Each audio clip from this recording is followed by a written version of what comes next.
Vous aurez remarqué certainement, le match, j'ai revu entièrement la conférence de presse, les Derha Abdelmajid Tebboune, le président tunisien Kais Saïd في Tunis, la conférence de presse qui a duré pratiquement 37 ou 40 minutes, une conférence de presse insipide, une conférence de presse de la langue de bois, une conférence de presse qui n'a aucune saveur, mais personne n'a dit ce qu'il pensait réellement, solidarité maghrébine, solidarité arabe, solidarité tunisienne, je crois qu'il y a un meeting, t'as la Falan, ou t'as la Randi, ou t'as les vieux partis politiques, il y a absolument rien d'intéressant. Aucun journaliste, aucun journaliste, aucun titre de presse n'a osé, lors de cette conférence de presse, interroger Tebboune sur ce prêt de 300 millions de dollars et sur les objectifs de cette coopération financière entre la Tunisie et l'Algérie. Bon, personne n'a voulu en parler.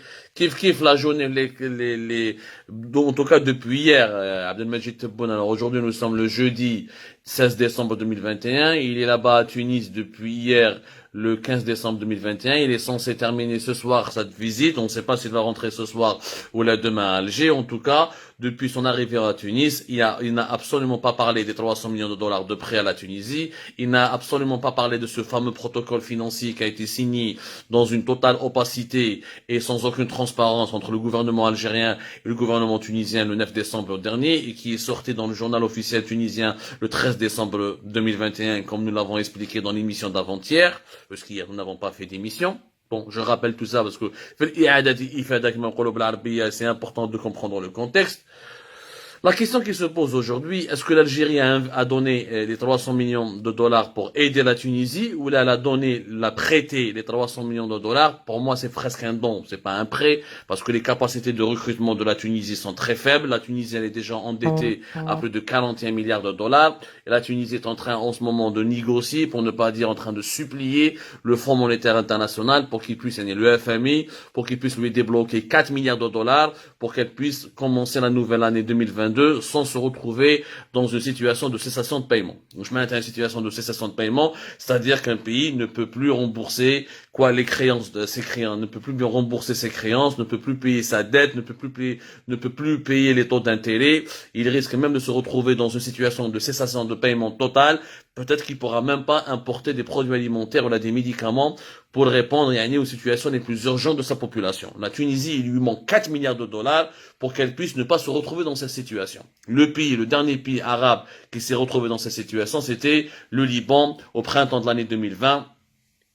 2021 plutôt, au printemps de l'année 2021, où il s'est retrouvé dans une situation de cessation de paiement. La Tunisie risque ce scénario parce qu'elle ne peut pas rembourser les 41 milliards de dollars déjà qu'elle a contracté depuis pratiquement 2013-2014, voire depuis 2012 même, pour certaines dettes de la Tunisie qui remontent jusqu'à 2012. Maintenant, elle doit absolument décrocher les 4 milliards de dollars auprès du FMI, mais selon plusieurs sources, le FMI tergiverse, hésite, il durcit les conditions d'octroi de ce crédit, il demande des garanties. La seule garantie que la Tunisie a pu présenter au FMI, c'est le prêt de 300 millions de dollars de l'Algérie, c'est-à-dire l'acte de confiance que l'Algérie a placé la confiance que l'Algérie a placée en l'État tunisien, et ces 300 millions de dollars de prêt permettront à la Tunisie au moins d'avoir 4 ou 5, voire jusqu'à 6 mois d'importation de produits alimentaires de première nécessité ou de médicaments. Ce qui permettra à la Tunisie, on va dans ces discussions avec ses bailleurs de fonds internationaux, que ce soit le FMI, la Banque mondiale,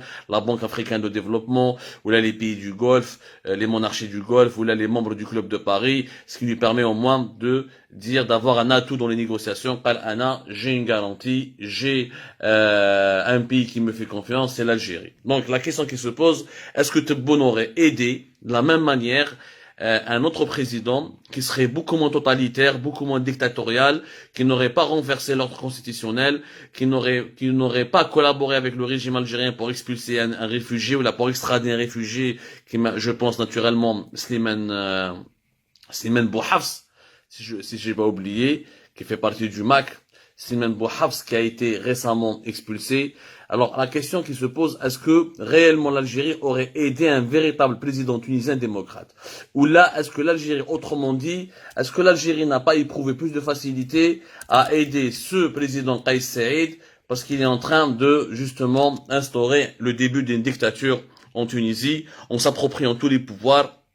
Et comme par hasard, à la veille de la visite de Tebboune, Kais Saïd, il annonce une feuille de route qui empêchera l'organisation de nouvelles élections en Tunisie jusqu'à la fin de l'année 2022 et qui lui permettra de prolonger l'état d'exception dans son pays, c'est-à-dire qu'il va continuer à concentrer tous les pouvoirs entre ses mains jusqu'à la fin de l'année 2022 et c'est le début d'une dictature en Tunisie. C'est-à-dire donc qu'il y a des indices, les enquêteurs dans les affaires de crime, il y a un faisceau d'indices qui témoignent ou là qui démontrent que le régime algérien est plus solidaire du nouveau régime tunisien, de la nouvelle dictature qui est en train de se dessiner en Tunisie.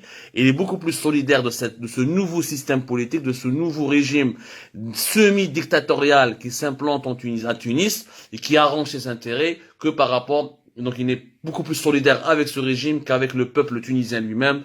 Donc je crois que le régime algérien qui se désintéresse de la sécurité économique et financière et du confort social de sa propre population, je le vois mal aller se soucier du confort et de la sécurité des Tunisiens. Honnêtement, vous allez me dire votre avis au cours de cette émission.